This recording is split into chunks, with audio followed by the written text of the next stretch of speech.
Welcome to இல்லத்தரசி TNPSC. நான் உங்க பவி. வாழ்க்கையில் ஒரு படி எடுத்து வைக்கிறதுக்காட்டியும் 10 படி கீழே இறங்குறோன்றது நிசப்தமான உண்மை.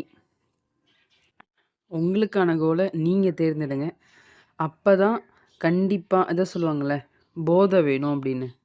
போதைன்னா தப்பான மீனிங்கில், அதாவது கல்வி போதை, டிஎன்பிஎஸ்சி போதை, அது கண்டிப்பாக இருந்தால் மட்டும்தான் நம்மளால் இதை வெற்றி பெற முடியும்.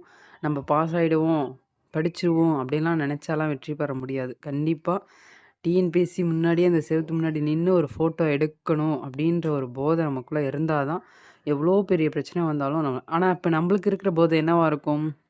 இன்ஸ்டாவில் ட்ரோல் பண்ணுறதும், யூடியூபர் ட்ரோல் பண்ணுறதும், ஃபேஸ்புக்கை ட்ரோல், அந்த ஷார்ட்டை ட்ரோல் பண்ணுறது மட்டும் தான் நம்மளோட வேலையாகவே இருக்குது. அதுதான் ஒரு போதையாகவே இருக்குது சொல்லப்போனால்.